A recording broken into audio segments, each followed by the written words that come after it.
ഇന്നത്തെ topic liquid ratio or quick ratio or acid test ratio. ഇതിങ്ങനെ 3 പേരിൽ അറിയപ്പെടുന്നു. ഇനി ലിക്വിഡ് അസറ്റും കറണ്ട് ലയബിലിറ്റിയും തമ്മിലുള്ള റിലേഷൻഷിപ്പിനെയാണ് നമ്മൾ ലിക്വിഡ് റേഷ്യോ എന്ന് വിളിക്കുന്നത്. ഓക്കെ, പിന്നെ ഒരു കമ്പനിയുടെ അല്ലെങ്കിൽ ഒരു ഓർഗനൈസേഷന്റെ ഡെറ്റ് പേയിങ് എബിലിറ്റി എത്രമാത്രം ഉണ്ട് എന്ന് അനലൈസ് ചെയ്യുന്നതിനാണ് ലിക്വിഡ് റേഷ്യോ ഉപയോഗിക്കുന്നത്. ഓക്കെ, പിന്നെ ഇല്ലിക്വിഡ് എലമെന്റ് അതായത് സ്റ്റോക്ക്, പ്രീപെയ്ഡ് എക്സ്പെൻസ് ആയിട്ടുള്ള കറണ്ട് അസറ്റ്, ഇതിനെ നമ്മൾ അവോയ്ഡ് ചെയ്തിട്ടുള്ള ബാലൻസ് കറണ്ട് അസറ്റ് കൊണ്ട് എത്രമാത്രം കറണ്ട് ലയബിലിറ്റിയെ നമ്മുടെ കമ്പനിക്ക് മീറ്റ് ചെയ്യാൻ സാധിക്കും എന്നതാണ് ഇവിടെ മെഷർ ചെയ്യുന്നത്. പിന്നെ ഇതിനെ നമുക്ക് നിയർ മണി റേഷ്യോ എന്നും വിളിക്കാം.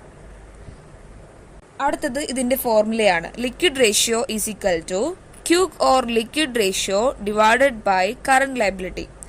ഇവിടെ ലിക്വിഡ് റേഷ്യോ എന്ന് പറയുമ്പോൾ നമ്മുടെ കറണ്ട് അസറ്റിൽ നിന്ന് ഇൻവെന്ററീസും പ്രീപെയ്ഡ് എക്സ്പെൻസും മൈനസ് ചെയ്യുമ്പോൾ കിട്ടുന്ന ഫിഗറാണ് ലിക്വിഡ് റേഷ്യോ എന്ന് പറയുന്നത്. അല്ലെങ്കിൽ ഈ ഇൻവെന്ററീസും പ്രീപെയ്ഡും കൂടി ആഡ് ചെയ്തിട്ടും നമുക്ക് കറണ്ട് അസറ്റിൽ നിന്ന് മൈനസ് ചെയ്യാവുന്നതാണ്.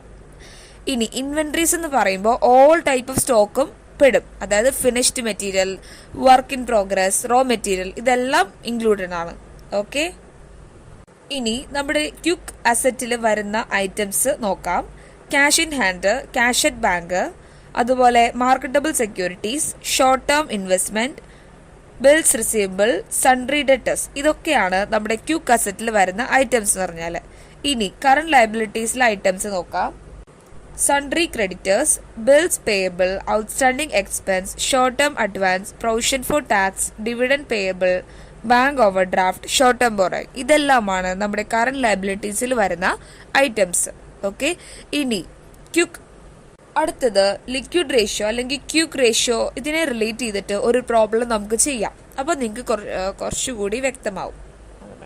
മുകളിൽ കാണിച്ചിരിക്കുന്നതാണ് ക്വസ്റ്റ്യൻ. ഇവിടെ നമ്മൾ ക്യുക്ക് റേഷ്യോ കണ്ടുപിടിക്കണം.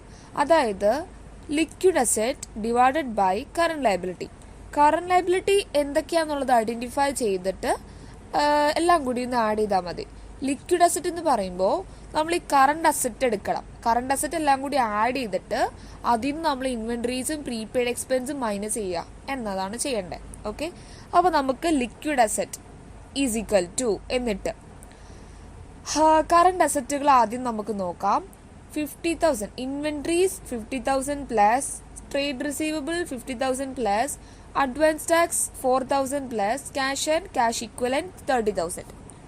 ദാറ്റ് ഈസ് ഈക്വൽ ടു 1,34,000 എന്ന് വരും. ഇതാണ് കറണ്ട് അസറ്റ്.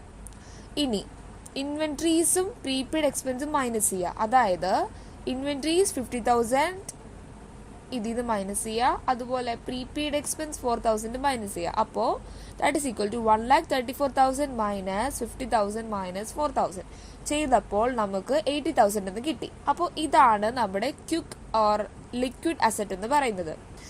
ഇനി കറണ്ട് ലയബിലിറ്റീസ് ഐഡന്റിഫൈ ചെയ്യാം. Trade payable 1 lakh plus short term borrowing 4,000 that is equal to 1,04,000 എന്ന് വന്നു. ഇതാണ് കറണ്ട് ലയബിലിറ്റി എന്ന് പറയുന്നത്. ഇനി ഫോർമുല എന്താ? Quick or liquid asset divided by current liability. Quick asset or liquid asset എന്നുള്ളത് നമുക്ക് എത്ര കിട്ടി? 80,000. അപ്പോൾ 80,000 ഡിവൈഡഡ് ബൈ കറണ്ട് ലയബിലിറ്റി എത്ര കിട്ടി? 1,04,000. ദാറ്റ് ഈസ് ഈക്വൽ ടു എന്ത് വന്നു? 0.77:1 എന്ന് വന്നു. ഓക്കെ, അപ്പോൾ ഈ ക്വസ്റ്റ്യൻ എല്ലാവർക്കും മനസ്സിലായെന്ന് വിചാരിക്കുന്നു. അപ്പോൾ നിങ്ങൾക്ക് എല്ലാവർക്കും ഈ വീഡിയോ ഇഷ്ടമായെങ്കിൽ please subscribe my YouTube channel. അതോടൊപ്പം ഷെയർ ചെയ്യുക, ലൈക്ക് ചെയ്യുക, കമന്റ് ചെയ്യുക, സപ്പോർട്ട് ചെയ്യുക. Thank you.